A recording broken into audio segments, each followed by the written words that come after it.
Diputado de EH Bildu en el Congreso de los Diputados, Óscar Matute. Muy buenos días. Buenos días, Egunon.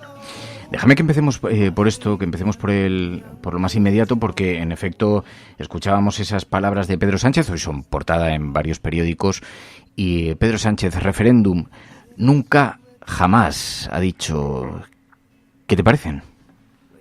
Muy rotundas, ¿no?, para soportar el peso de la historia. Que yo todavía recuerdo fotos de los años de la transición, no porque lo viviera, sino porque la hemeroteca está para eso, para que no se me olviden las cosas, donde dirigentes del Partido Socialista, como Chiqui Venegas o Gabriel Luis Ralburu, en ese momento máximos dirigentes del PSE y del PSN, del Partido Socialista de Euskadi y del Partido Socialista de Navarra, compartían pancarta con diferentes dirigentes abertzales en las que ponía autodeterminación.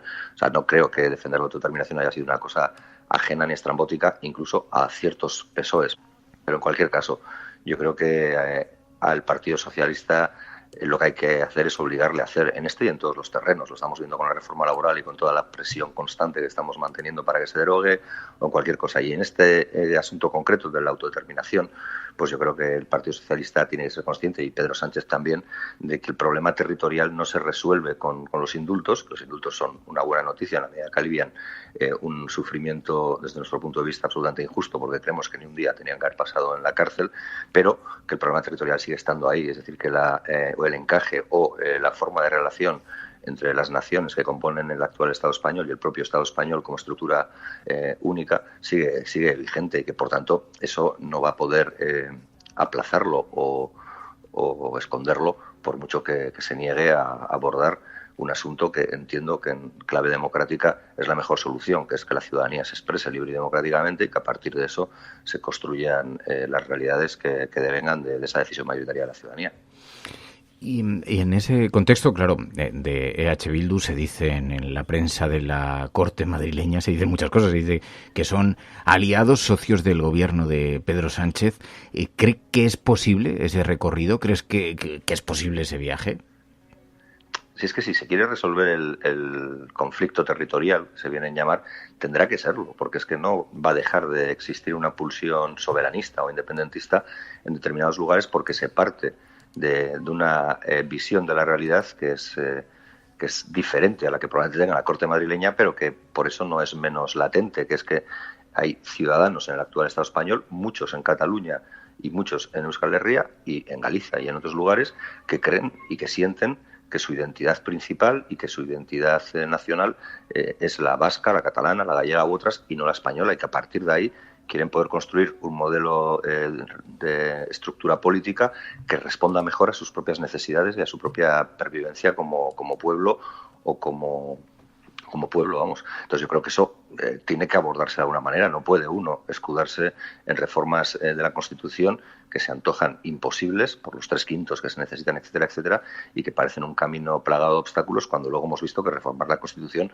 no es algo tan difícil cuando quien lo pide son los hombres de negro de Bruselas, ¿no? Por ejemplo, con el famoso artículo 135 de la Constitución, el agostazo llamado y demás. O sea, que yo creo que podrán decir que no cuantas veces quieran, pero con eso no van a poder solucionar eso que ellos entienden como un problema, y que para nosotros y nosotras, para Sánchez de Euskal Herria Bildu, no es sino el respeto a un compromiso adquirido con una parte importante de nuestro pueblo, porque pesamos y tenemos una fuerza importante en nuestro pueblo, que es la de conseguir que los vascos y las vascas decidan libre y democráticamente su futuro y su relación con el Estado español. Y nosotros estamos dispuestos, porque también lo decía, se lo decía Mercedes Purúa en una respuesta en el pleno de ayer, que aludiendo al caso de Escocia, decía que, bueno, fíjese, pues han hecho un referéndum y lo han perdido, y ahora ¿qué quieren? ¿Hacer otro? Dice, bueno, pues aunque sea para perderlo otra vez, porque yo no creo que Sánchez quiera derogar los plebiscitos. Es decir, yo creo que Sánchez quiera derogar las elecciones generales porque las haya ganado una vez. O sea, él sabe que las ha ganado y que tendrá que volver a pasar por las urnas, y veremos en las próximas lo que pasa, y así sucesivamente. Es decir, yo creo que el ejercicio del derecho a autodeterminación es el ejercicio de un derecho democrático, y que por tanto puede ser constante, y que además, como decía, creo que era Thomas Jefferson, pues al final los consensos que se establecen en una generación no tienen por qué ser determinantes para otra, y que por tanto es un proceso dinámico, y yo no lo veo nunca como un drama. Creo que tiene que tener unas ciertas garantías, que tiene que haber un cierto acuerdo, es decir, no puede convertirse tampoco en un elemento absolutamente devaluado por un uso impreciso y por un uso incluso abusivo, pero que tiene que tener unas pautas de regulación, una cronología y unas posibilidades de desarrollo. Y yo creo que eso tiene que ver más con el avance en profundización democrática que mantenerte en la defensa de unas esencias y de un artículo 2 de la Constitución que, como se ha recordado muchas veces, se hizo en las condiciones que se hizo y bajo las presiones que todavía entonces había que soportar, bueno, todavía entonces, y ahora parece, ¿no? Porque parece que la extrema derecha nunca se fue, si acaso estaba de siesta. A ver, resulta un debate apasionante porque es verdad que también existe un debate y hay una cierta contradicción en el seno de la izquierda cuando uno plantea la autodeterminación. Hasta donde yo pensaba la izquierda era internacionalista. Solo hay un gran país, una gran clase, la clase obrera, el país de la clase obrera, ¿no? La unidad frente a las otras fuerzas y frente a eso es verdad que el independentismo, el nacionalismo convive, ha hecho una adaptación también a ese discurso. ¿Y cómo concilia eso con la redistribución? ¿Cómo concilia eso con la solidaridad? La solidaridad no puede ser solo voluntaria. Pero sé que el debate es apasionante, sé que las posturas daría para horas para comentar contigo, Óscar, pero por no alejarnos mucho porque de la actualidad, ¿cómo, claro, lo que sí que ha evidenciado todo el conflicto con Cataluña es que había una derecha que estaba adormecida, una extrema derecha que estaba adormecida y que parece haberse reavivado. Hemos visto toda esta batalla de banderas en los balcones, algo que incluso a los que vivimos en Madrid nos parece inusitado, nos parece un redespertar que nos ha sorprendido incluso. Hay una parte de la ciudadanía catalana, vasca, gallega, seguramente, que anhelan ese espacio de autodeterminación o independencia. Pero hay una gran parte de la ciudadanía que en España se resiste a eso, además con mucha vehemencia. ¿Qué otras posturas hay que puedan conciliar ambas posiciones? Porque la convivencia es verdad que la necesitamos todos, la necesitan los que están en una postura y los que estamos en otra. ¿Qué caminos intermedios hay? ¿Qué espacio se puede abrir para el diálogo? Pues bueno, yo creo que lo primero es empezar abriendo espacios de diálogo. Yo creo que eso en sí mismo ya es una evolución positiva. Es decir, del no por el no pasar a un espacio en el que se pueda dialogar ya es positivo, pero luego al diálogo hay que acompañarle de voluntad y de compromiso por intentar llegar a un acuerdo. Y yo creo que ahí se tendrá que ver. En cualquier caso, es verdad que la izquierda se ve atravesada por este debate, pero yo diría que cierta izquierda, pues no de otra. Es decir, yo no me considero una persona ajena a la izquierda y he oído desde toda la vida he oído aquello del proletario de todos los países unidos. No decía proletarios unidos en un solo país. También he leído el libro del principio del derecho a autodeterminación de Lenin, que también creo que era un personaje que algo tenía que ver con la izquierda, donde deja bastante claro por qué cree que se tiene que poder efectuar el ejercicio del derecho a autodeterminación. También hemos leído otra serie de cuestiones a teóricos clásicos que hablaban de cuál tiene que ser el papel de la clase trabajadora de la nación opresora respecto a los trabajadores y trabajadoras de la nación oprimida. ¿Con esto qué quiero decir?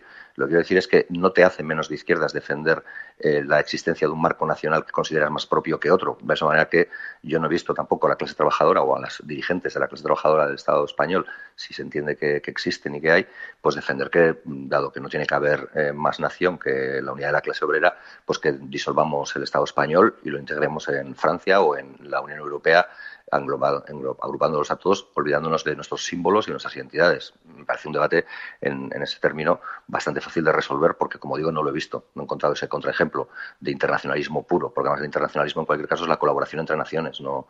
y el compromiso de estas para avanzar en un objetivo común, y el de la clase trabajadora para empoderarla en su conjunto y en el conjunto de las realidades nacionales en las que opere o actúe. Pero dicho todo esto, nosotros y nosotras lo que planteamos es que se abra un escenario de diálogo, que nosotros estamos dispuestos a perder. Como decía David Fernández en su momento, dirigente de las CUP, y en su momento en relación con el referéndum de Cataluña, es decir, que a nosotros lo que nos importa es poder medir en las urnas cuál es el sentimiento y el peso de nuestros objetivos y propuestas. No vamos a arrinconar los sueños, pero en cualquier caso queremos poder tener la oportunidad de expresarlos y de perder si llega el caso. Lo que no entendemos es que haya realidades superiores a la de nuestra propia dimensión que planteen que ni siquiera ese supuesto se da. Y ahora pues estamos viendo que se abre un escenario con la mesa de diálogo de Cataluña y nosotros querríamos que habría una mesa de diálogo para otras realidades porque creemos que desde luego desde el desconocimiento mutuo no vamos a resolver problemas o no vamos a resolver cuestiones que generan conflicto.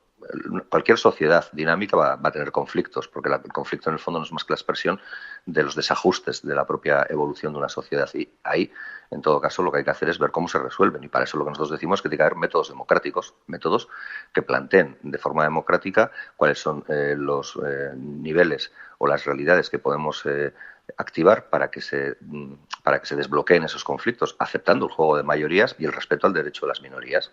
Y nosotros ya sabemos que Euskal Herria es una sociedad plural y también sabemos que en Euskal Herria no todo el mundo aspira al mismo objetivo que nosotros y nosotras. Y nosotros sabemos que tenemos que convivir con ellos y con ellas y que queremos convivir con ellos y con ellas, que cuando nosotros defendemos la independencia y un ejercicio de aumento del soberanismo en nuestro país, lo hacemos no para referenciar una nueva realidad nacional con una bandera diferente, un himno diferente y quizás hasta una selección deportiva diferente únicamente, que lo hacemos también porque creemos que en la medida en que tengamos más cercanía con el lugar donde se toman las decisiones, seremos capaces de activar más palancas para resolver las dificultades de los y las trabajadoras de nuestro país, para dignificar la vida de la gente, para hacer que la vida esté en el centro y no la reproducción del capital, no las lógicas de la acumulación capitalista. Y ahí sí que creo que hay un ejercicio de redistribución de la riqueza al que me hablabas antes, porque la solidaridad sí es cierto que en esencia tiene que ser voluntaria. Tú no puedes obligar a nadie a ser solidario, eso lo decía Rajoy, ¿no?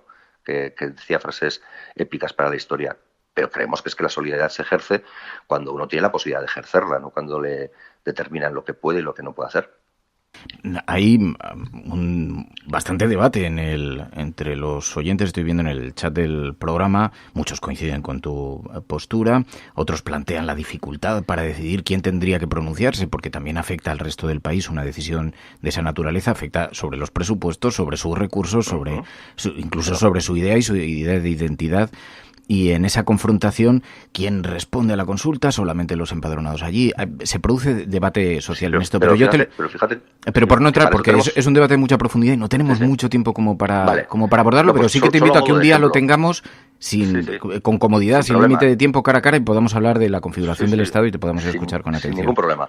Pero para esta duda que plantea mucha gente, yo creo que hay una respuesta muy evidente. Y no es lo que diga yo, o no es lo que diga ningún teórico, o incluso algún aventado. Es que yo creo que la realidad la tenemos alrededor, no la tenemos que importar de Marte ni de Saturno. Es que en Europa existen realidades nacionales que están avanzando en la resolución de su conflicto identitario, de su conflicto, bueno, no identitario, sino de su conflicto territorial en términos democráticos. Es decir, que en Escocia ya lo hicieron. Y en Escocia, ¿quién votó? Pues votó la gente que vivía en Escocia y votó con unas condiciones acordadas con el gobierno británico. Pero es que las Islas Feroe están en un recorrido parecido. Es que Nueva Caledonia, ahí ya si fuera de Europa, pues también está en una realidad parecida. ¿Sabes? Que yo creo que hay experiencias en el mundo que nos demuestran cómo se puede hacer, de qué manera, qué censos y con qué garantías democráticas para unos y para otros. La cuestión es que hay decisiones que son muy difícilmente reversibles. Si uno le sale el no, puede repetir el referéndum, pero si sale el sí a la independencia, luego no hay quien vuelva a votar para ver si ha cambiado la gente de opinión, ¿no? Hay decisiones que una vez creadas la institucionalidad, una vez creada la estructura del país, parecen muy difíciles de revertir, ¿no? O sea, son determinantes. Que no digo que esté mal, ni tengo una posición muy marcada sobre este asunto, pero me encantará escucharte un día, Óscar, cuando tengamos la oportunidad de conversar un poco más largo y tendido. Déjame que nos refiramos a la actualidad en todo caso, porque, claro, todo lo que está ocurriendo en Cataluña, pues tiene un foco relacionado con esto. Y hoy, sin embargo, uno lee las portadas de la prensa, indultos, retirada del abogado del Estado en el Tribunal de Cuentas, y las derechas dicen que Pedro Sánchez se ha humillado ante el independentismo. ¿Qué te parece esto? Bueno, me parece que es que las derechas en el Estado español están en una lógica de pensamiento más propia de analizar en un capítulo del Ministerio del Tiempo que en la realidad presente. Es decir, cuando oyes a quien se postula como la alternativa de gobierno a Pedro Sánchez desde el Partido Popular decir que el alzamiento fascista del 36 fue un conflicto entre ciudadanos que se litigaba aquellos que apostaban por una democracia sin ley frente a los que querían una ley sin democracia, pues te das cuenta de que el poso franquista o el franquismo sociológico que se decía no era solamente una especie de invento de tertulianos para deslumbrar a nadie, sino que obedecía a una pulsión real. Entonces yo creo que ese es el lugar en el que se encuentran y por eso se hace tan difícil intentar siquiera entablar una discusión o un debate con ellos, porque se encuentran en unos parámetros, en unas coordenadas que desde mi punto de vista, y evidentemente es mi propio punto de vista y no otro, pues obedecen a lecturas predemocráticas, obedecen a lecturas de cierta añoranza hacia un pasado imperial y hacia una y hacia hacia una gestión de la democracia que solo les es útil cuando no afecta a sus intereses o fortalece los intereses suyos, pero nunca cuando se trata de defender los intereses del conjunto de la ciudadanía. Pero ya lo vemos también con el papel del IBEX 35, ya lo vemos también con todo el poder de las grandes empresas, incluso ahora en el reparto de los fondos europeos, para poder transformar este modelo hacia uno más justo que no deja a nadie atrás, ¿no? O sea, yo creo que esta es la pelea continua. Hemos visto algunas de las declaraciones, lo decíamos antes, que más viralidad tienen en las redes sociales son tus intervenciones en el Congreso de los Diputados, poniendo el foco precisamente sobre el IBEX 35, poniendo el foco sobre la desigualdad, sobre algunos discursos que han tenido muchísima repercusión. Y claro, a vosotros se os observa como socios del gobierno socialcomunista. Socios y aliados, esta es una caracterización en la que sentís algún tipo de conexión. No, nosotros el único compromiso, el único acuerdo sellado, ese sí, y no quebrado, que tenemos es con la sociedad vasca. Nosotros a la sociedad vasca, los ciudadanos y ciudadanas de Euskal Herria, les dijimos muy claro que en estos tiempos políticos que nos tocaba vivir sabíamos que teníamos que ser dique de contención del fascismo, porque el fascismo y la ultraderecha amenaza con llevarse por delante nuestra identidad, nuestro pueblo, nuestra cultura y nuestros sueños, y que frente a eso no íbamos a dudar. Y en cualquier caso, quien nos ha hecho colaborador o acompañantes de viaje, diría, de un gobierno concreto, en este caso del PSOE Unidos Podemos, es la realidad que tenemos enfrente. Y la realidad que tenemos enfrente es la de la derecha y la extrema derecha, que amenaza con llevarse cualquier elemento de descentralización que pueda existir en el Estado español en clave de Estado autonómico, que amenaza con llevarse por delante nuestra lengua, que amenaza por llevarse incluso, o que amenaza con llevarse por delante incluso los derechos de nuestros trabajadores y trabajadoras, que amenaza incluso con llevarnos en vez de hacia el siglo XXII, hacia el siglo XIX, pues quitando derechos y eliminando derechos, cuestionando incluso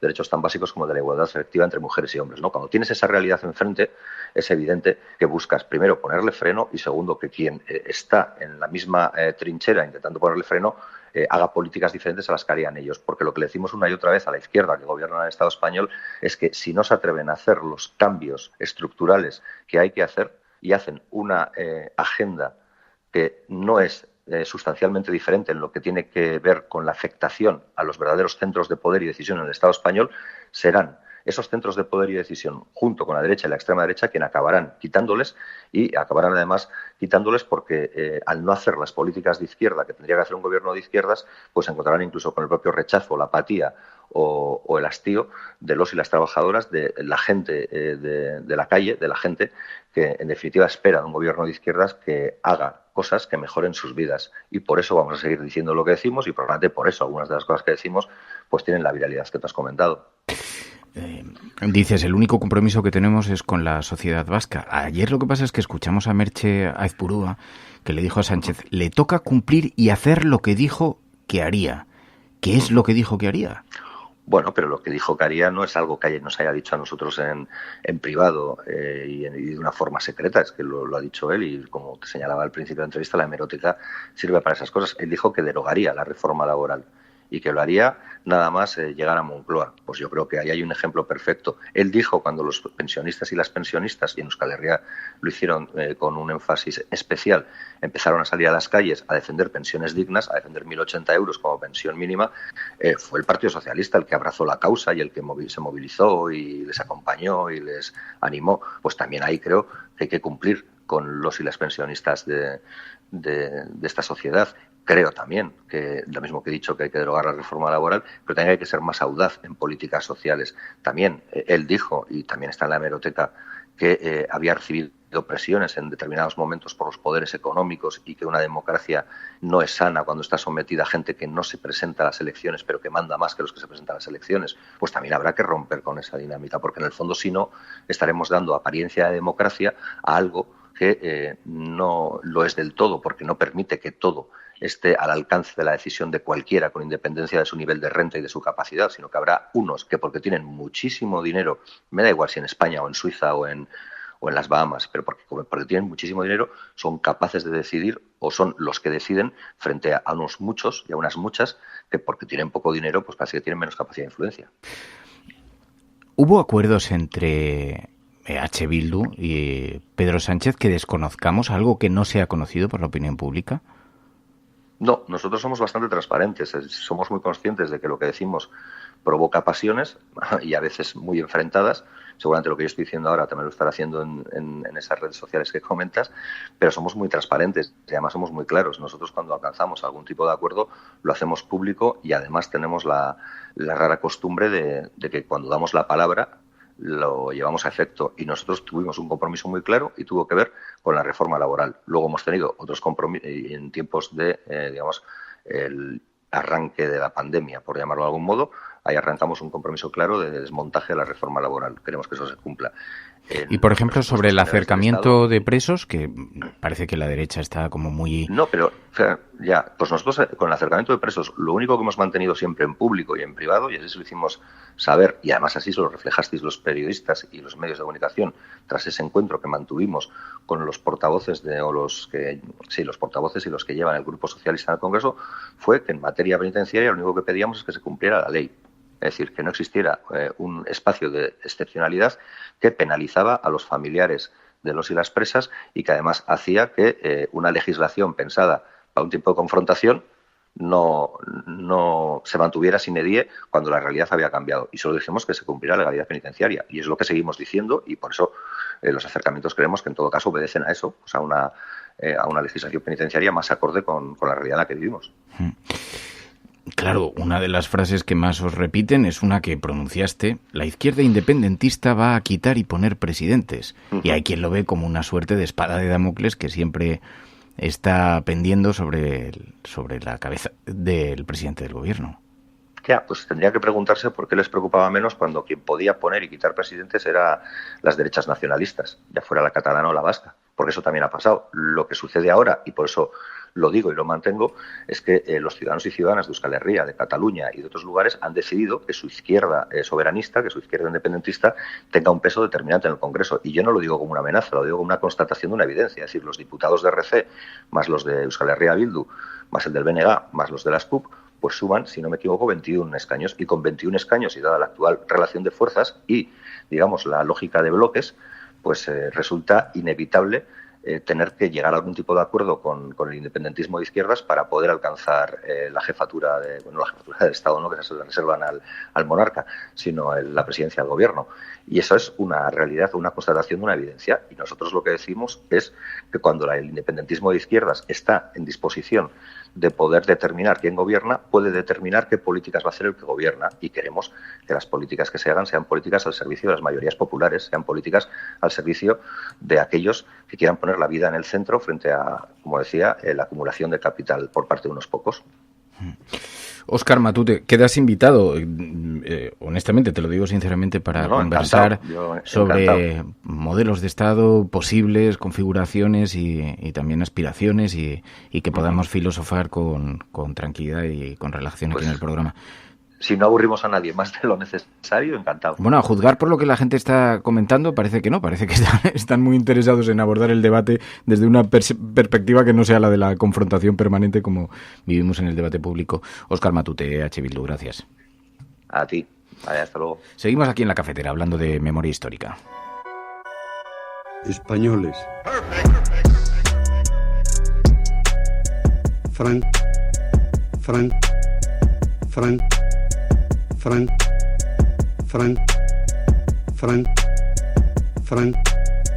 Frank